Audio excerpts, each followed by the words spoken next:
All right, so what is a metal type substance? Like what is a piece of steel or a piece of brass or something like that? We'll come at the brass. A piece of zinc or copper, etc. So we have ourselves an atom, and this is an atom of, let's just say, copper, okay?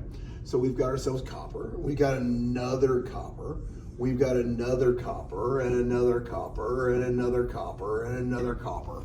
And all these coppers are hanging out with each other. Now, if you remember, the definition of a metal are elements that don't have a very strong grip on their electrons. The definition of a metal is atoms whose ionization energy is low, so their grip on their own electrons is pretty small. So as a result, what happens is, imagine these electrons zooming around, but they're not crazy held into very distinct orbits. And in fact, those valence electrons, the farther ones away, they have all that shielding going on, and the farther they are away from the nucleus, they're even lessly held on to. So the atom says, okay, you're mine, no worries, but I will allow you to go visit neighbors. So these electrons, and I'm gonna represent the electrons with some red here, these electrons, yes, they're hanging out with their own atom, but because they're loosely held on, they're able to visit their neighbors' houses and go hang out there. And they're able to go and hang out there. And then these guys, electrons, are able to go and hang out here, and hang out here, and hang out here. What you end up getting is, you get yourself what we call a sea of electrons. And I like to think of it more as what we call delocalized electrons. And what I mean by that is, instead of the electrons being located just simply around one single atom, they are able to go and locate themselves around other atoms as well, because they're not being held onto very tightly. What does that really create at the end of the day?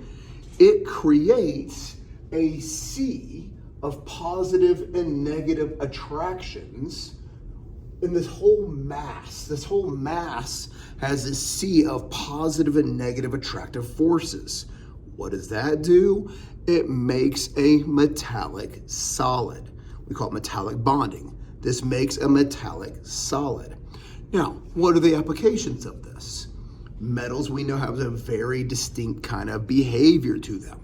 One of the behaviors they have is they have this ability to bend, stretch. They have this ability to not have a complete normal state of solidity. In an ionic compound, I try to bend it and it'll snap, it'll break. Why? Because an ionic compound has a regular repeating crystal-like structure. In a solid, so imagine this, ionic breaks. In a metal, what we end up having is we have this just mass of positive and negative attractive forces holding them together. And so when I bend it, there isn't a regular repeating pattern. There is this kind of loosey-goosey positive negative attractive, so they're able to change and shape and change the way they behave. Also, because of the fact that these electrons are freely moving around, that means that if I bring negative charges in this way, these negative charges can move this way, so we say that metals are able to conduct electricity pretty well. So that's basically metallic bonding, and that's what it is.